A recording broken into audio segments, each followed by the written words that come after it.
Enseignement 0. Onjikuden. En japonais sur le bouddhisme, leçon 38. Les 8 paraboles du Sutra du Lotus. La ruse lotusique de la raison bouddhique, partie 1.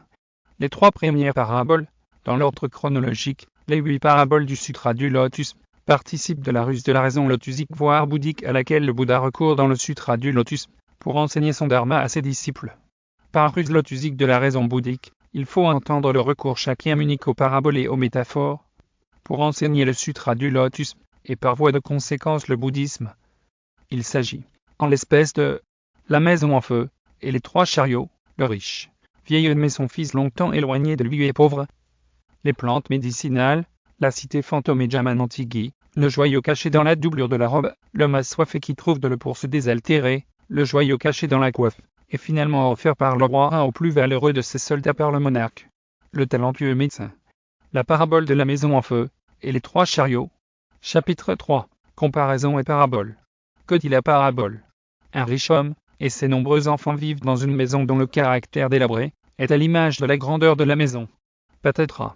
Ce qui devait arriver enfin un jour. Cette maison prit feu. Les enfants du riche homme, insouciants y demeuraient et jouaient sans chercher à s'en sortir. Pour les sauver du feu dévorant, le père décida de recourir à un stratagème. Il leur promit des jouets plus précieux, plus rares, une fois qu'ils se seront sauvés des flammes. J'ai de merveilleux chariots tirés par un cheval, un nain et un bœuf, vous devriez sortir les voir. Ils se ruèrent, dès lors tout heureux, dehors. Le père tint parole. Tous les enfants furent heureux de recevoir chacun un grand chariot tiré par un bœuf encore plus beau que ce que leur avait promis leur père. Les enseignements à tirer.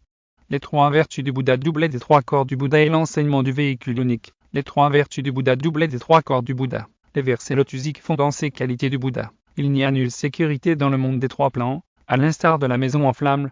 Ce monde des 3 plans est aujourd'hui mon domaine.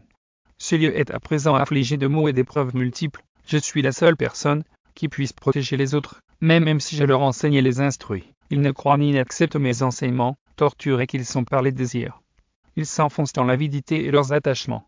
L'enseignement des 3 vertus du Bouddha, ce sont les vertus de souverain, de maître et de parent. La vertu de souverain. La vertu de souverain est le pouvoir de protéger tous les êtres vivants. La vertu de maître est la sagesse d'instruire et de mener à l'illumination tous les êtres vivants. La vertu de parent correspond à la compassion ou bienveillance, ji, en japonais, karuna, en sanskrit, qui conduit à les nourrir et les soutenir dans leur existence. L'enseignement des 3 corps du Bouddha. Il s'agit du corps du Dharma ou loi, du corps de rétribution, du corps de manifestation. Le corps du Dharma ou loi. Le corps du Dharma constitue la vérité à laquelle le Bouddha s'est éveillé.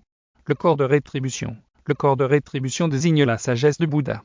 Le corps de manifestation. Le corps de manifestation est l'action de bienveillance d'un Bouddha, pour sauver les êtres vivants, et la forme physique, qu'il emprunte dans cette optique. L'enseignement du véhicule unique. La maison en feu est une métaphore du monde dans lequel nous vivons, en proie aux flammes des souffrances, des troubles et des illusions. Les 3 sortes de chariots représentent les 3 véhicules conduisant respectivement aux états d'étude, d'éveil pour soi et de bodhisattva. Et le grand chariot tiré par un bœuf blanc correspond au véhicule unique du Sutra du Lotus.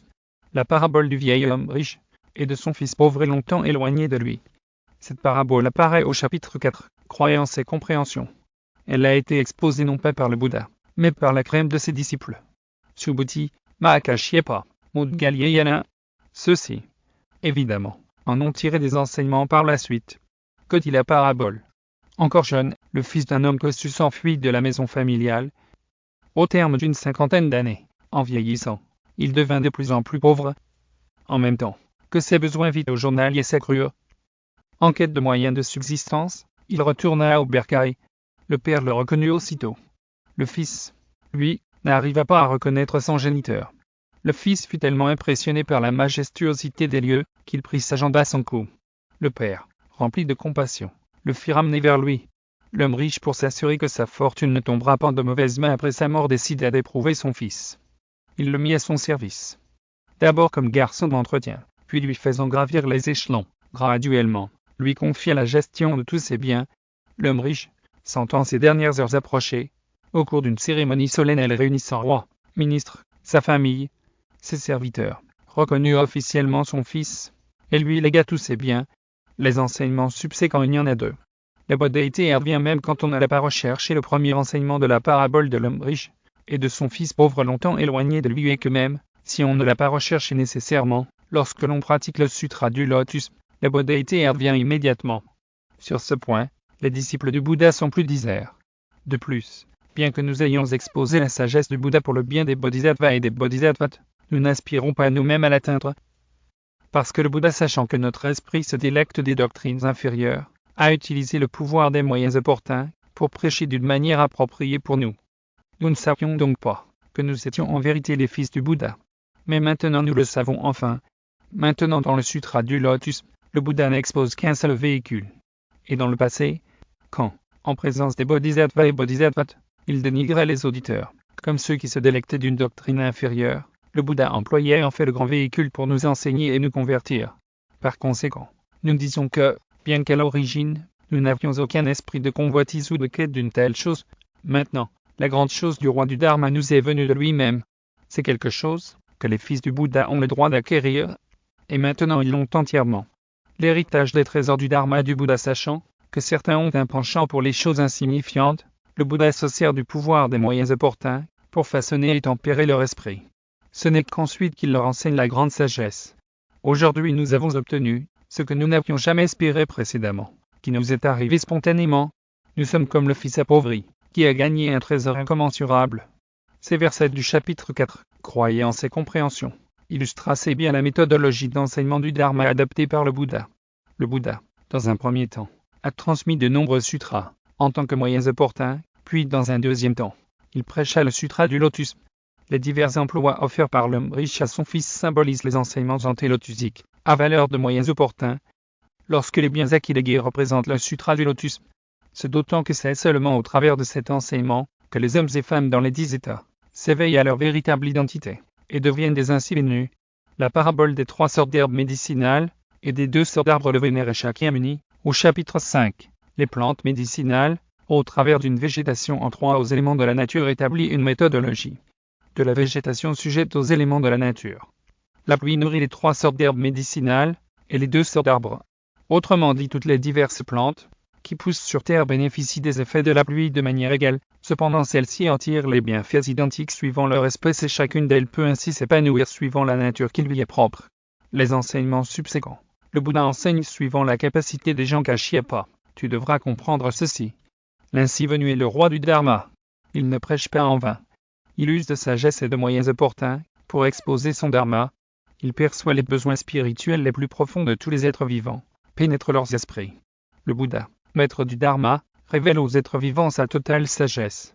Kashyapa, tu dois comprendre que l'ainsi venu apparaît dans le monde, comme un grand nuage qui s'élève, pénètre tous les êtres célestes, humains et les asuras du monde entier, et les systèmes des mondes majeurs. C'est comme la pluie tombant de ce grand nuage sur toutes les plantes et les arbres, forêts, bosquets, herbes médicinales. Chacun en fonction de son espèce et de sa nature reçoit sa pleine part d'humification, et peut germer et grandir. On le voit. Le Bouddha se compare aux nuages qui font tomber la pluie et la diversité de la végétation à la diversité de la capacité de compréhension des gens. Le Bouddha, à l'effet de faire prospérer le Dharma, a procédé par ruse, la ruse de la raison bouddhique, qu'il appelle moyens opportuns, la coexistence dans la diversité. L'impartialité du Bouddha. J'apparais dans le monde comme un grand nuage, qui arrose et irrigue l'être vivant desséché et fané. Je ne favorise ni ceci ni cela. Je n'aime pas ceci, et ne détecte pas cela. Je n'ai ni avidité ni attachement, et suis sans limite, ni entrave. De tout temps, pour toute chose. Je prêche pareillement la loi, comme je le ferais à une seule personne. Je fais pleuvoir la pluie du Dharma sur tous uniformément. Le Bouddha apparaît, ici, en tant qu'un être bienveillant, impartial, avec l'ultime objectif de mener tous les êtres vivants à la bodhéité. À l'instar d'un nuage immense, au travers du sutra du lotus, il professe un dharma égal pour tous et toutes. Cependant, vu la diversité karmique des gens, les bienfaits qui en découlent divergent. Cette parabole souligne aussi la possibilité d'une coexistence dans l'harmonie entre les êtres humains d'une part, d'autre part entre toutes les formes de vie. Après avoir ingéré cette capsule didactique, il vous sera loisible d'approfondir vos connaissances sur cette thématique en vous référant à mes sutras, écrits d'un Bouddha, en sanskrit, où elle est longuement développée. Ces sutras sont disponibles, en français, version originale, en anglais et en allemand en livre broché, et en ebook Kindle sur tous les sites de vente Amazon. S'agissant des liens Amazon KDP de mes sutras, Priez à vous référer à mes profils TikTok ou Facebook ou encore à la leçon 11 de mes enseignements. Toutes mes vidéos sont compilées sur mes 3 chaînes YouTube. Kosen Rufu TV, English Kosen Rufu TV et Kosen Rufu Vile. Pour les liens de ces chaînes, voir ma bio, ou allez sur Google et tapez l'intitulé de la chaîne de votre choix dans la barre de recherche.